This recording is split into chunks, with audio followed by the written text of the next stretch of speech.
তাহলে আমার এই যে চৈত্য গুরু, চেতন গুরু আছেন, ওই চেতন গুরু আমার গুরুদেবের মধ্যে এই জগতে প্রকাশিত হয়েছেন গুরু রূপে। তাই ভগবত স্বরূপে এই করুণাময়ীর মায়ের যে করুণা, এই করুণাতে ভগবান শ্রীকৃষ্ণ এবং আমার গুরুমা একই। করুণাতে আমার গুরুদেব এবং ভগবান ভগবত স্বরূপ এক, কিন্তু সৃষ্টি তত্ত্বতে আমার গুরুদেব আর ভগবান শ্রীকৃষ্ণ এক নয়। সৃষ্টি কেমন? যেমন এই জগৎ সৃষ্টি করেছেন, আমার গুরুদেব কিন্তু এই জগৎ সৃষ্টি করতে পারবেন না। পারবে নাকি? বলুন, পারবে? তাহলে এইটা কি করেছেন? এটা অনাদির আদি গোবিন্দের কাজ। তাহলে একটা ভেদ, একটা বিভেদ। তাই আমাদের মধ্যে যে ব্রহ্ম আছে ওটা হচ্ছে আত্মা রূপে পরম ব্রহ্ম থেকে এসে আমরা পরম ধর্ম করতে এসেছি, ধর্ম নয়। ধর্ম কাকে বলে? আপনি আপনার সন্তান গৃহতে এসে তাকে খেতে দেবেন, একে ধর্ম বলে। স্বামী বাইরে থেকে এসেছেন, তাকে সেবা দেবেন, এটাকে ধর্ম বলে। আর ভগবত কৃপা লাভ করা হচ্ছে পরম ধর্ম। পরম ঈশ্বর, পরম কৃষ্ণ, শুধু কৃষ্ণ নয় কিন্তু ঈশ্বর পরম কৃষ্ণ, সচিদ আনন্দ বিগ্রহ। তাই একটা গান আছে, দেখবে, পরমে পরম জানিয়া, পরমে পরম জানিয়া। তাহলে কি জানতে হবে? আমরা পরম ধর্ম করি। এই পরম ধর্মের জন্য গুরু আশ্রম দরকার। এই পরম গুরুদেব আমার, এই যে গুরুদেব দয়াল করুণাময়ী, এই করুণাময়ীর কাছে এসে আমাদেরকে কি নিতে হবে? আমরা কি নিয়েছি সবাই? দীক্ষা। কি নিয়েছি? দীক্ষা। কেন? দীক্ষা মানে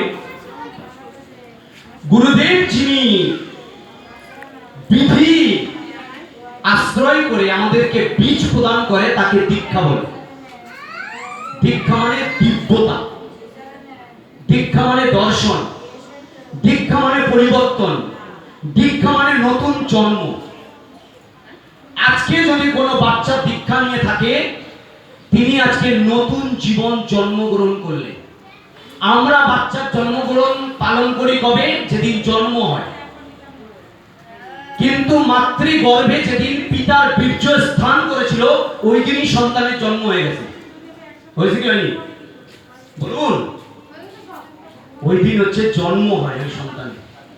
আর এই জগৎ সংসারে যেদিন গুরুর কৃপা হয়, সেদিন ওই পশুর প্রবৃত্তির থেকে মানুষের প্রবৃত্তিতে আসি আমরা, আর মানুষের থেকে ভগবত প্রাপ্তির দিকে আমরা ধাবিত হই। তাই গুরুদেব আমাদেরকে কৃপা করে থাকেন দীক্ষা দিয়ে। চৈতন্য মহাপ্রভু স্বয়ং ভগবান এই নবদ্বীপ ধাম থেকে তিনি গয়াতে পিণ্ডদান ক্রিয়া করতে গিয়েছিলেন পিতার জন্য। যখন গিয়েছিলেন ওখানে ঈশ্বর পুরীপাদের সাথে দর্শন করে, ঈশ্বর পুরীপাদ থেকে তিনি দীক্ষা মন্ত্র পেয়ে তার জীবন পরিবর্তন করে নবদ্বীপে এসেছিলেন না? যখন তিনি এসেছিলেন তখন যেই চৈতন্য মহাপ্রভু গৌর সুন্দর নিমাই ছিল, ও আর গৌর হরি ওই নিমাই আপনার। তিনি আজকে ওই গুরুর কৃপা হয়ে তিনি আজকে পরিবর্তন হয়ে হা কৃষ্ণ হা রাধে বলে ধুলায় গড়াগড়ি দেয় চৈতন্য মহাপ্রভু, যিনি স্বয়ং ভগবান। তাই আমরা যারা আজকে দীক্ষা গ্রহণ করেছি গুরু আশ্রম থেকে, যদি এরকম পরিবর্তন আমাদের আজও না হয়ে থাকে, তাহলে দীক্ষার বীজ আমাদের মধ্যে বপন হয়নি।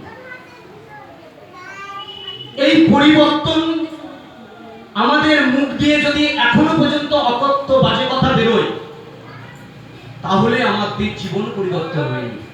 এই জগৎ সংসারের কোনো বাসনা যদি আমাদের মধ্যে থাকে, আমাদের জীবন পরিবর্তন হয়নি। এই সমস্ত কিছুকে যারা ত্যাগ করেছে, তারাই একমাত্র ভক্ত। শ্রীমদ্ ভগবত গীতাতে বলেছে, দৈব অসুর সম্পদ বিভাগ যোগ ১৬শ অধ্যায় শ্রীমদ্ ভগবত গীতা। একটা হচ্ছে দৈব আর একটা হচ্ছে অসুর। এই অসুরের প্রবৃত্তির থেকে ভগবত কৃপা লাভ করিয়েছেন আমাদের গুরুদেব দীক্ষা প্রদান করে। তাই আমার জীবন আজকে ধন্যাতি ধন্য। কেন আমরা এই এখানে উপনীত হয়েছি? তাহার কৃপায়, এই গুরুর কৃপায়, গুরু মায়ের কৃপা আশীর্বাদে আজকে আমরা এই ভাগবত শ্রবণ করার সৌভাগ্য পেয়েছি, যেটা ওই দেবলোকে হয় না। সেই দীক্ষা কে কাকে দিল? আগামীকাল প্রাত ভোর থেকে হরিনাম যজ্ঞ শুরু হবে। এই নাম কে কাকে দিয়েছিল?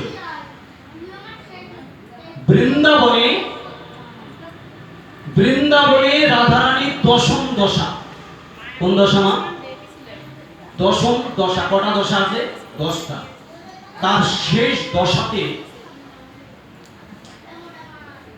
চন্দ্রাবলী দুটি, মানে চন্দ্রাবলীর যে কাজ করে, যে কাছে থাকে, তাকে সেই দুটি শৈব্যা, ওই শৈব্যা এসেছে রাধারানীকে দেখতে। কেন? রাধারানী মৃতপ্রায়। গোবিন্দ